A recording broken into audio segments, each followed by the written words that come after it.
Hello, hello, Player One Taco, coming to you live from day one here at DAS, and we were standing in coffee line, and we got this dirty chai tea that was amazing, but we got into a conversation with an amazing individual, Grant. How are you doing today, Grant? Very well, thanks, Taco. Thanks very much for having me. Yeah, so I'm gonna guess by the accent you're not from New York. I'm not. I'm from Ireland. I'm Irish. All right. For my sins. All right, nice. All right, what brings you to the Digital Asset Summit? So I'm here to promote care credits because I'm involved in home care, taking care of elderly and vulnerable people in their own homes. So I have staff in Ireland and in England, and they're doing God's work. They're doing great things in terms of going into people's homes and helping them get out of bed in the morning, helping them with all their daily needs. But it's not a highly paid job, because I, as an employer, only get paid so much by the government, you know. So obviously with the increased cost of living and everything, people need more in terms of the hourly wage. And for not just for me, but for all employers in the sector throughout the Western world, there's a ceiling to how much we can pay because of the fact that the government only pays so much. So hence I came up with care credits.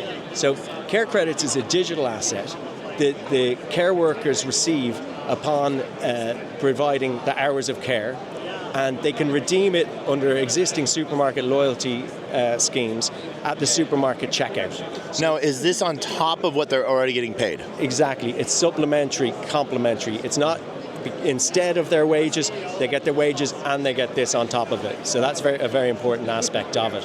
And a key aspect of it is that it's institutional grade in terms of the compliance. So one of the core features of care credits is that it's all home care companies, in order to gain access to the system, they have to be verified. And they're verified through a thing called the Legal Entity Identifier, the LEI.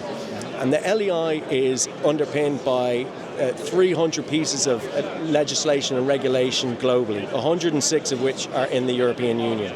And it is something that means that we know that it's a home care company that's accessing the smart contract via their scheduling software. And then there's an extension to that, which is a digital identity extension called the VLEI, the verifiable LEI.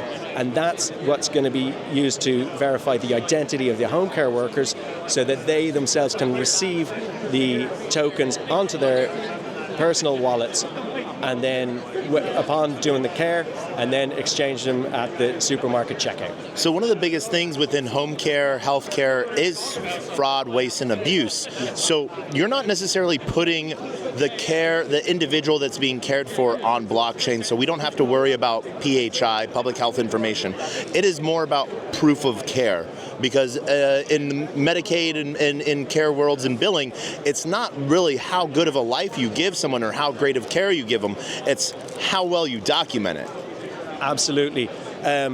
Just to say, first of all, that security is paramount throughout the entire system. Personal information, medical records, they are sacrosanct and they will be completely protected. And we're working at the highest levels with the European Commission to make sure that all of that is ring-fenced. In terms of, you very correctly said it, Taco. Home care is an aspect of we all get older, you know, so at some point... I feel like I'm getting younger. But at some point, I think for most of us, we prefer to stay in our homes for as long as we can. Yep. So for the care workers doing the work that they do, obviously they have to document it. And in our case, they document it on an app that they have on their phone. But then we as an organization constantly, as you said, are being paid to document what's being done, which is right and proper, but at the same time, it's very onerous in terms of the workload that's on our desk. So in terms of that, the care credits is going to be something that buffers the whole industry as a whole, because as it stands, the home care market is broken throughout the Western world. And the care credits was really born out of necessity, because necessity is the mother of all invention, as we know, right? So in terms of making sure that it's a $380 billion industry right now, but with the aging population, it's going to grow into the trillions over the coming decades. So it's something that really has to be looked at. Governments, it's always the last thing on their plate because they don't necessarily put a priority on. They don't even want to really sort of prioritize or think about themselves getting older. It seems like. You said it. And look, in terms of the, seeing what's happening in America with the waste, fraud, and abuse being looked at, in Europe, that's obviously not in train yet, but it's something that we hope to make sure, from a home care perspective, that there's a minimization of all waste, fraud, and abuse, because that just affects us. When we're getting people out of bed in the morning, making sure that they maintain their independence, making sure that they have a quality of life into their golden years. And, frankly, the system is broken. So care credits is going to be something that is going to change it.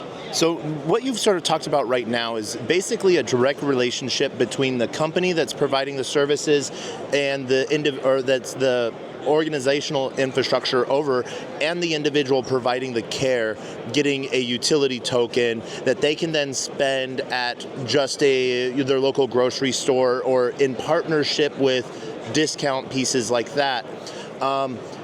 Where does the retail user come into this, or is this not a retail play at all? Well, the retail user in this instance is secondary. The token itself is minted upon the care being delivered. So it's a real-world asset insofar as it's based on human labor itself. Now, once they clock in that they've done the work, and it's been verified, or just once they've done the work?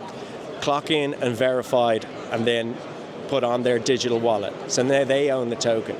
Now, they can either hang on to the token itself, or they can cash it in at the checkout, depending on what the value is at any given day.